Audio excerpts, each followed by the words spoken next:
kasih atas karyanya rekan-rekan. Barusan saya didampingi penasihat hukum saya, Mas Bima Ramadhani, sarjana hukum, magister hukum, telah menyelesaikan tindak lanjut dari apa yang kami laporkan di SPKT beberapa hari lalu, yaitu tentang laporan pencemaran nama baik, pemutarbalikan fakta, dan juga fitnah yang dilakukan oleh saudara LA, ya, yang saat ini statusnya sudah naik selaku terlapor. Dalam postingan dia di Instastory, yang mana postingan itu sama sekali tidak berdasarkan fakta, tidak berdasarkan kenyataan sebenarnya, dan bahkan diputarbalikkan akibat adanya sebuah peristiwa yang memang terjadi sebelumnya pada tanggal 22 Mei dalam perjalanan saya menuju salah satu TV swasta. Dan apa yang terjadi itu adalah sama sekali ditukar, ya, kalau seperti buku sinetron. Jadi harusnya saya menjadi korban penyerempetan, tapi disebut mantan Menteri RS melakukan tabrak lari. Apa yang dia muat dalam Instastory dia itu sudah merupakan tindakan yang benar-benar melanggar Undang-Undang ITE, ya, Undang-Undang Nomor 19 Tahun 2016, khususnya di pasal 27, junto pasal 45, dan juga di KUHP di pasal 310, 311. Jadi saya mengatakan terima kasih kepada Polda Metro Jaya, khususnya Ditreskrimsus, yang sudah dengan cepat, sigap, tanggap, sudah memproses, dan hari ini sudah ada pemeriksaan terhadap saya dan sekaligus 3 saksi. Ya, hari ini ada 3 saksi, masing-masing ada Pak Heru Nugroho, kemudian ada Bu Teresia, dan juga ada tentu saja saksi yang penting, yaitu Pak Fitra Ramadhani. Saya kira itu yang bisa saya sampaikan untuk kesempatan kali ini.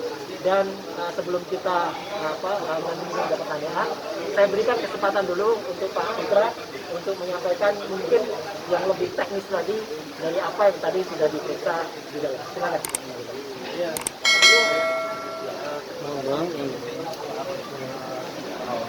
Hari ini saya juga selaku kuasa hukum, ya, pengacara, diperiksa juga sebagai saksi fakta, bukan hanya sebagai kuasa hukum, juga nanti sebagai saksi fakta yang mengetahui dan melihat peristiwa dugaan tindak pidana pencemaran nama baik, fitnah dan penghinaan yang diduga dilakukan oleh saudara LA di akun Instagramnya.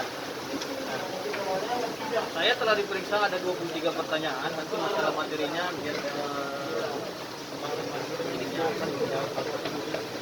yang perlu saya garis bawahi di sini, bahwasanya omongan yang disampaikan oleh LA tersebut adalah tidak benar adanya. Maka perlu kita klarifikasi dan kita luruskan. Kenapa kita melaporkan? Karena kita sangat dirugikan sekali dengan tindakan saudara LA tadi. Justru karena kita merasa rugi, kita melaporkan seperti itu. Artinya orang yang tidak merasa rugi kan tidak melaporkan. Justru karena kita rugi, kita disuruh melaporkan dengan pasal 27 ayat 3, yaitu pasal 45 Undang-Undang ITE, dan fitnahnya dan dalam hidupnya juga pasal 30 dan 13 KUHP. Jadi terhadap hal tersebut, hari ini kami mengucapkan ribuan terima kasih dan rasa hormat kami ucapkan kepada rekan-rekan penyidik yang telah sigap dalam memeriksa perkara ini sehingga menaikkan status LA ini sebagai penyelidik, gitu, ataupun pelapor. Dan saat ini tentunya dalam proses penyelidikan. Dan kita berharap dan optimis dalam waktu dekat ini, kami berharap juga pihak kepolisian akan menaikkan status perkara ini ke tahap penyidikan. Itu yang kami harapkan dalam proses pembahasan masalah ini. Karena apa? Karena ini sangat merugikan baik secara material maupun imaterial. Kerugian material dan imaterialnya ini mungkin lebih spesifik jatuhnya kepada perdata. Akan tetapi di sini kita buktikan penghinaan yang terlebih dahulu, gitu. Karena dengan kata-kata dia telah memberikan petunjuk. Ada 3 petunjuk yang saya ambil di dalam kasus ini. Yang pertama dengan sebutan RS, ya, sebutan RS dengan mengatakan mantan menteri.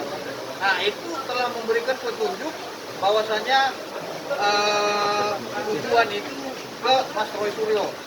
Yang kedua, dia telah menyebutkan mantan petinggi partai kita ketahui bahwasanya Pak Roy Suryo adalah seorang mantan petinggi partai gitu.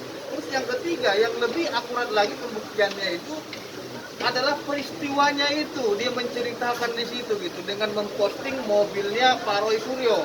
Itu menandakan apa? Bahwasanya tujuan yang dilakukan oleh terlapor ini memang ditujukan kepada Pak Roy Suryo.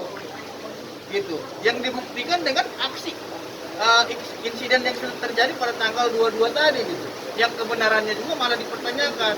Justru yang menjadi korban di sini adalah Pak Roy Suryo. Sampai sekarang juga kan pihak Polda Metro Jaya telah berstatement bahwasannya yang bersangkutan susah dihubungi dan tidak ada melapor kalaupun ada peristiwa dia sebagai korban gitu. Justru yang menjadi korban adalah kita di sini. Gitu. Upaya mediasinya sendiri kan kemarin ada syarat-syarat dengan